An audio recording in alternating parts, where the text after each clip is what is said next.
So, Ricardo back again, and I have an interview with Daniel Negreanu. Daniel, how are you? I'm doing great, man. How about yourself? Excellent. It's a bit cold where I am. How's things where you are?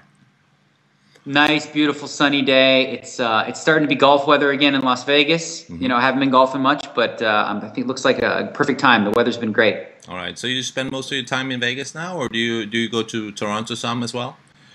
I've been in Vegas for the last little bit. I've been involved with a couple projects that are outside of poker that are just about charitable type stuff and like personal growth things. I have been attending what's called like a leadership university. It's about emotional intelligence, and I've been doing that since November and really getting a lot out of it. So really enjoying that, and I've had some friends go through it as well.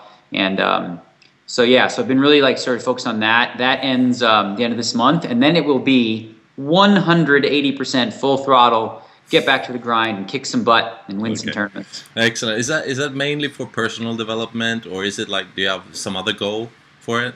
Well, I mean, again, it's a leadership university, and I take my position in our community seriously. And if there's anything I can do to become a better leader, a better spokesman, a better ambassador for the game, I'll do that. And I've gotten a lot of really valuable things from doing this in that regard, and also in my personal life as well.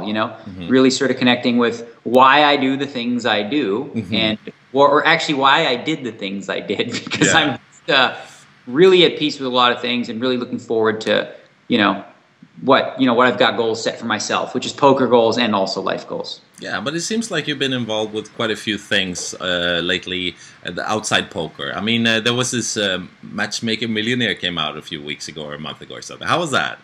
That was fun. As you can see, my date went really well. The other guy had a boat named Morningwood, which was just like, yeah. So, but I met a girl named Lindsay, and we hung out through the World Series of Poker, actually, till the end of the World Series. She's a great girl. I have nothing bad to say about her at all. The issue really came down to timing. We shot the show in May, and right after May is World Series, June, July. So she came to visit Vegas a few times, but she'd say like, well, how about Thursday night? You want to do something? I'm like, okay, well, it depends how I do in the PLO. So because that was obviously World Series time, so. It was difficult to sort of spend the kind of time that I wanted to. Like, she went to EDC, the Electronic Dance Music Festival, and brought some friends. And so in the end, I had to go to Europe for a few months. She got a job in San Diego, and we thought it was best to just kind of stay friends and just see how it goes or whatever. But we're friends to this day. I wish her the best, and she's a great girl. Yeah, it's hard for yourself. I mean, for most poker players to be good planners, right? Especially when you, do you know what you're going to do? It's so many times where you don't have a clue what you're going to do next week, right? I'm not that way, though. No. I think I'm pretty good about, I'm not like the typical poker player in that sense.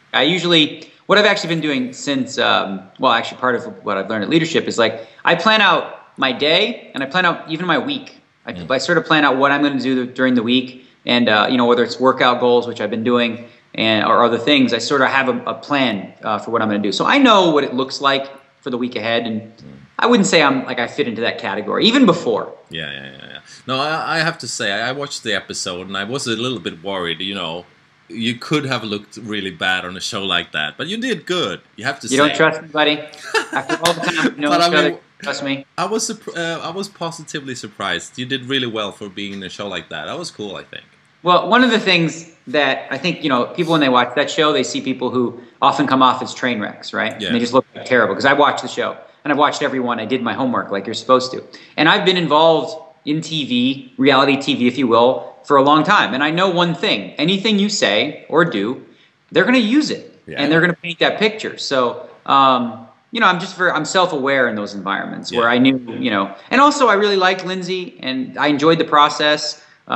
You remember there was a moment with an astrologer, just kind of like, okay, whoa, this is weird. I knew one thing, with a woman like Patty, she knows what she's doing, right? Yeah, of course. And I know one thing about watching all the shows: don't disagree with her, or don't argue with her, because that doesn't end well. So if she says do something, you say okay. Yeah. But I saw you were like, okay, but you did it. But you did it, He did say something that they didn't air, which I thought was like really nice, because. I was basically there to ask some questions and things, and one of the questions I asked was, and I hope this doesn't come out the wrong way. I said, why do I seem to be attracted to like broken women? And he said, no, no, no, Daniel. It's not that you're attracted to broken women. It's that broken women are attracted to you because you're the sun and you're a healer, and they feel better about themselves when they're around you. And I was like, awesome. That's fantastic. Okay. So it's not just me, but so it was great. I enjoyed the whole thing. Yeah. He's a great guy, and it was fun. Some of the things he said really stuck, so I don't know what to think about it, but he did say a lot of things that seemed to hit home. So. Yeah, but I guess a lot of those guys that do stuff like that would say things that match quite a few people that you like to hear. Yeah, it was great. He said all nice things about me, so I'm like, yeah, I really like that.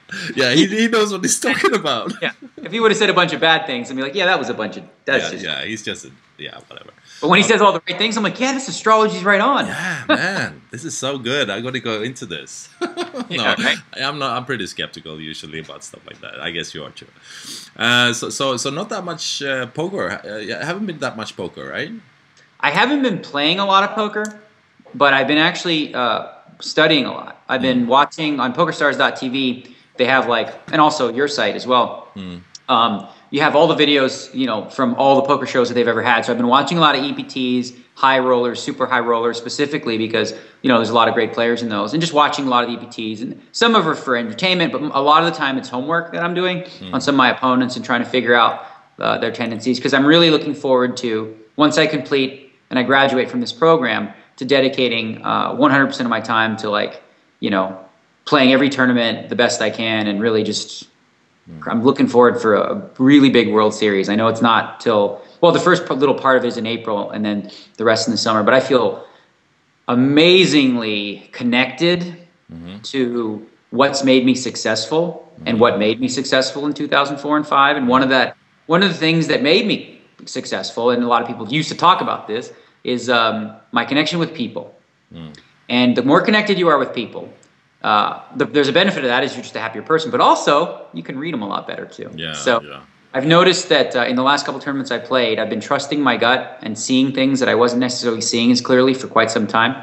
And my confidence is really high. I've had probably one of the worst stretches I've ever had through November to January in terms of results, but I'm smart enough at this time to know the difference between whether it's me or whether it's luck. And I know I've been really zoning in well, so I'm excited. That sounds good, doesn't it? Yeah, I mean, sometimes when I met you, it's almost like you're searching for the model for going back to when you were really successful. I thought sometimes that you've been playing too much. Are you going to change that when you play this World Series, or are you just going to play as much as you can? Well, I'm going to play as much as I can. I don't know that that's the issue. I really think it just comes down to confidence. Okay. I realized I've been having decent years. I cashed for 1.7 last year. I've been doing decent. I've been doing enough to get by and still be considered okay. He's one of the best. He's okay, but or among the good greats. But I've allowed myself to sort of believe and have self-limiting beliefs about what I'm capable of. And I know where that came from. And it came from something in my life that happened a few years ago that sort of broke my heart, if you will, related to millionaire matchmaker stuff. Yeah. And, but before that, my confidence was really high, and that was one of the key reasons I was as successful as I was. And confidence, connection to people, those two skills or attributes, whatever you want to call them. There couldn't be anything more important at a poker table than those two things. Yeah, I think one of the most important things is, of course, you should believe in yourself and look at the good things, but maybe an underestimated thing is definitely try to put negative stuff away and don't let that mix up your brain, right? Well, yeah, you can't be connected to what you're doing if your focus is somewhere else. Whatever that is. And often, if you aren't present and you're not there, then it is usually negative stuff that's creating that. The thing is that most people don't realize it's happening. Most people don't get why they're destroying themselves. They don't understand the reasons behind why they're being self-destructive or they're not performing at their best until they really sort of do a lot of work on figuring those things out. And it's difficult to do, even from reading books. I've read a lot of books. I've read Eckhart Tolle. I read A New Earth. I read The Power of Now. And both those books I got a lot out of. But experiential learning, which is part of what I've been doing at leadership at Choice Center, which is what it's called, has really it basically whatever you take from that books, you multiply it by 1,000, and that's when you experience it. It's so much more impactful because it sticks with you when you feel it and you connect to it. So I've been getting a lot more out of out of that than I did all the books that I read before. Excellent. Sounds good. Interesting. Well, we'll see how it works for you. I'm sure it's going to turn out good. There was this NBC heads up, and you decided very late not to play it. Was there some specific reason that I want to talk about? Yeah, no, for sure. I mentioned it in my blog that I had a weekend with friends that I didn't want to lose out on. And again, it's part of what leadership is in the leadership program is I could have continued leadership with a different group of people and continued the course, and I could have played the NBC. But there's people in that room that are also going through this with me that I've grown close to and become friends, and I know that they depended on me. And me being part of this group was going to be important to them. And they were totally open, saying, no, you go play the NBC. Do your thing. You got to do your thing. But at the end of the day, I really wanted to finish this with them. And I thought to myself, okay, 6 months from now, a year from now, even if I'd won the NBC Heads Up, I'd look back and say, I wonder what I missed with my group. Yeah. I wonder what I missed as part of being part of this university and this experience that I've had. So it just wasn't something, it just became an easy decision. It's one poker tournament. How often in my life have I ever chosen something outside of a poker tournament? And it was really a reflection and an opportunity for me to choose what direction my life's going to go from here. Yeah, that's pretty cool. When you come to the decision making first, you say, and then the more you go to this part, the clearer it seems, I guess, right? And it better it feels that you made that decision, I guess. Yeah, it was a no-brainer, and it was ended up being one of the most fun, amazing weekends of my life. So, I've won poker tournaments in the past. I know how that feels, and it didn't feel as good as that felt. So excellent, very happy for you. Good. Now we saw. I think it was yesterday. Did you start some fundraising stuff? What was that about? Yeah, well, we're back to Choice Center, but a part of what our group is doing, what we've decided to do, as we come to the tail end of our leadership, is we're going to create a project where in 7 days we are going to try to raise $100,000 for the St. Jude's Children's Hospital. And for those that aren't familiar, St. Jude's is a absolutely top-notch organization. They never turn any child away, regardless of how desperate it looks for that kid. Lymphoma, for example, was a cancer that when children first started going to St. Jude's, there was a 4% chance of survival or success, and based on the research they've done there, they've switched that to about 95%, I believe. Don't quote me, but that's right. So they've done a lot of great work with kids that seemed like there was no hope for them. So that's our goal. We're trying to raise $100,000 in 7 days. And in my blog that I also presented, I mentioned that I'm willing to match donations up to $50,000. Once $50,000 comes in, I'm done. I need some money to play these World Series events. Yeah. They're getting big. And on top of that, more importantly, I wanted to 4 people not the first 4 people, 4 people at random that donate $2,500 or more. I'm going to have them over for dinner here in Las Vegas and then come to my house that's going to be totally cool and renovated on March 29th. And we're going to do like a fun kind of poker lesson and really just a party. And I'm going to see what other friends I have in town, poker players wise, and just have like a really fun night. So, and it's just an appreciation and an opportunity to raise more money. That sounds great. Is that now? I looked at it on the page there that you linked to from Facebook. You were up to almost 10,000 already, or something like that. We're 20,000 now. How much? We're up to about 20,000 now. Already? Wow, that's cool. So that's meter. Is that your group or is that your personal? Well, that's the 100,000 group. That I set my goal really high. I want to raise 100,000 on my own, and I believe that. There's a lot of people in the poker world that are looking for something to feel warm and fuzzy about. And I said, if you're going to donate $100 to St. Jude's, if you donate it on my page, it's going to be $200. So it's going to have exponential worth. But yeah, so my goal is personally, I want to raise at least 100,000 from my group, and then for the whole group, I think we can raise way more than 200,000, and that's my hope. Yeah. Are people in that group any people that into poker, or is it other people outside? No, there's definitely some poker players and some other poker players that have gone through Choice.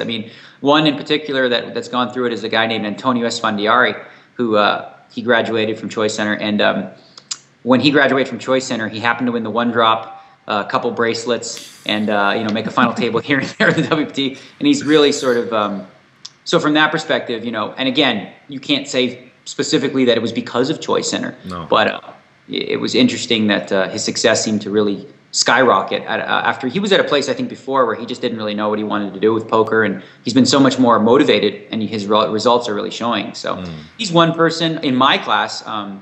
Yeah, there's a couple poker players as well, and I know other couple poker players in the next class, and you know, there's a lot of guys who are getting a lot out of it, and you know, I like to spread my knowledge of it and whatever I can to like convince people that this is going to be good for. Because I actually think everybody, whether you want to be a leader, you know, in your community or a leader in your family, you're going to get a lot out of this.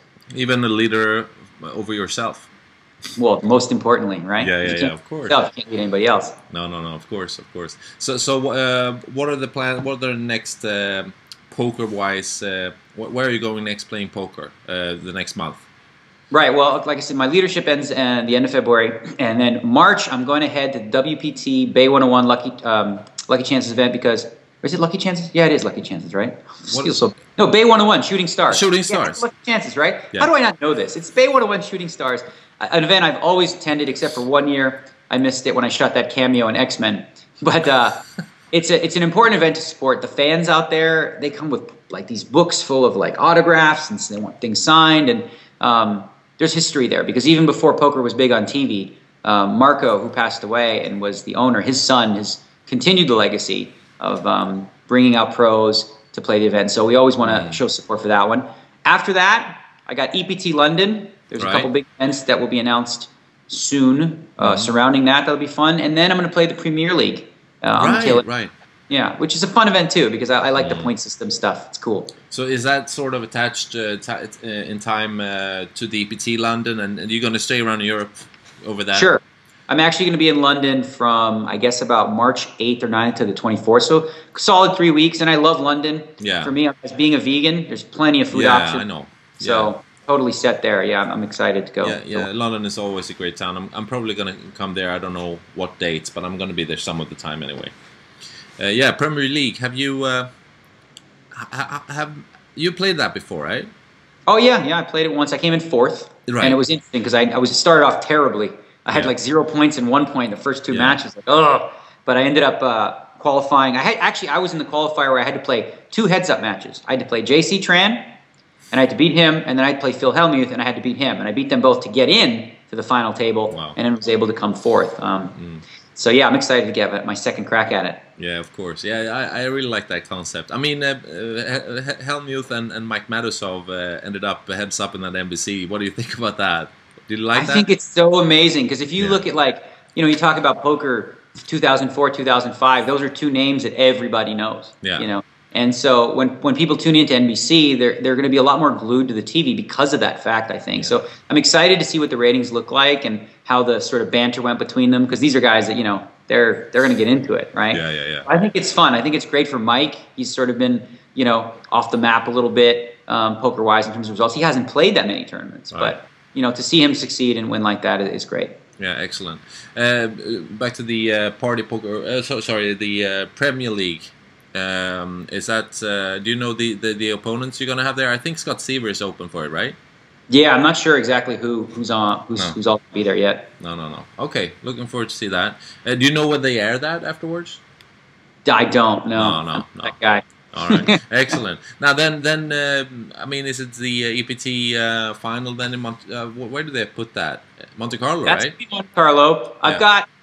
I don't know off the top of my head right now, but I know I have a few other tournaments scheduled. Of course, the WPT Championship, the EPT Grand Final, and I think EPT Berlin is one that I like. I'm going to play, and on top of that, World Series of Poker in Australia. So there's going to be some bracelets up there, and I'm on the bracelet hunt this year. So I'm going to definitely head out there to play some of those. Oh, it's going to be a pretty hectic spring for you, I guess. Yeah, this is going to be the busy time. But frankly, I took a lot of time off. I mean, after the PCA in the Bahamas, I haven't played a tournament since. So I've had a long rest, and so I should be geared up for the long trip overseas. Excellent. And then usually just before the World Series, previous years you've been taking it easy a few weeks before playing golf and stuff. Is that do you have time for that as well this year? Yeah, the goal is to work on my tan for the World Series and get some golf in. I mean, it's important to take some time for yourself to just do nothing. And in May and August are usually like right before and after the World Series are times where I like to just get with some friends and get on the golf course and do nothing but just play golf and have fun, have dinners with friends. Excellent, excellent. Now, you said that when you have this fundraising, you're going to bring some people to your home. I know once we spoke over Skype, you showed me when they were tearing down your house. I remember when that was, September or something. Yeah. Yeah, they were totally messing up your place. How does it look now? Oh, it looks different. You guys want a little tour before we go? I think we should. I'll give you a mini tour. Okay, it's not quite done, and you're going to see some funky technology stuff in terms of. I'm on an iPad right now. That's how we're doing it, and I'm going to show you my iPad stand first. You guys ready? Okay, shoot. All right, so this is basically. I hope we're not going to lose you. Like the iPads. Like, can you see it? Oh, there it is. Yeah. So that was a little stand I was. Really? That was high tech. Yeah, right. I'm not sure where's the camera at here. Okay. I see. So this is going to be my little sort of poker gaming area. It's my poker table there. Can you lower it a little bit? Yeah. Sure. Yeah. They're your arcade games, right? Those are the arcades. There's an arcade that's coming out of there in a minute. And then this is the kitchen. Looks nice. And then we got the funky Austin Powers-like lamp. That's so, yeah. And this is the bar. The bar's not quite finished yet either. But there's going to be some hanging lights and some strobes and stuff like that. Okay. My pool table is going to go here. It's not here yet. This funky chair you see, that's going upstairs. But this will be the living room. Man, it's so different. I don't even know where you are in the house. You know, right. This is where the pool table was. Right. That blue wire, you see the blue wire hanging? Yeah. Yeah, that's where the TV is going to hang from. It's going to be an 84-inch TV that's going to hang. And it's going to move forward and back 6 feet, and you can spin it around. Okay. Also, you remember this area? This was a wall. I know. You took down the wall. So this wall got ripped apart, and now all these glass doors open. So when I have parties and stuff, you can just, jump right in the pool from the living room. Yeah, that's perfect. Usually the door was more to your back, but behind you where you're standing now. That's where you used to go out, right? To the patio. Right, before, yeah. Yeah. This is just like the front door area. The stairs are changed and stuff, so. Yeah. Thankful to my friends, Jessica and Naomi, who designed this all. If you want some funky designs at some point, I'll give you a reference for them because they did a great job. It took forever, but they did a good job. Yeah. Okay. You happy with the time? Well, it took forever, but it was worth it, I guess, right? Yeah, in the end, they were really focused on making sure the product and everything came out exactly how they wanted. And you said there's still a few small things. Well, yeah. Like I said, the bar's not completely done. Yeah. Up there, the pool table's not here, the TV's not here. But in terms of like construction stuff, that's all done. It's pretty much constructed, and all the cool little, they're going to add some pictures, some family pictures and things like that. That'll give it a little bit more of a homey feel. Yeah, I'm going to come over for the World Series this summer, end of June or something. Maybe we can do proper cribs. Well, the last time you came over, you guys came over for a 30-minute interview, and about 10, 12 hours later, you guys were still swimming in the pool. We had a good time, though. Well, I'm glad you did. Yeah, we did. Can I borrow a pair of trunks for the pool?